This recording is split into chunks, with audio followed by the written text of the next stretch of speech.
外交部和农业部逐年拢会甄选农业水产畜牧业的专业青年大赛，去到新南向国家互相交流这农业经验和技术发展。进前因为这疫情关系停办3年，今年搁再恢复啊。按算要派人去到印尼和菲律宾，除了技术交流，咱的青年大赛也希望会当和新南向国家建立合作平台。挥动你的旗帜。农业青年大赛接过大旗，也打起新南向国家交流的重担。但年外交部和农业部拢会定选农林畜牧背景的少年家，去新南向国家交流产业的经验发展。今年按算自10月底开始分做2团，前往印尼和菲律宾。农业部讲，嘛因为咱进前经历过巴西2个风波，要安怎去确保区县粮食的食安问题就愈重要。咱鸡卵啦吼，我们的鸡蛋为什么？这个新南向的这样子的一个政策，到底它的那个意涵是什么？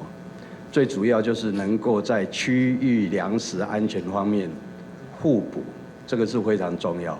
这届计共有24位农业青年大赛要去进行交流，发挥因伫种植、变虫害防治，也佮有养殖等等的专业背景。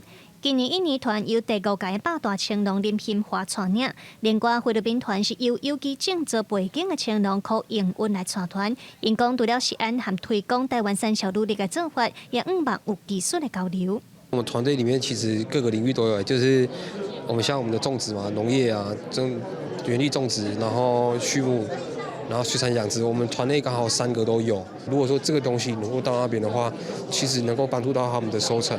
我们是希望说，去那边可以做一些栽培技术的交流，那更想要知道说，在这个极端气候的影响，他们是怎么来因应。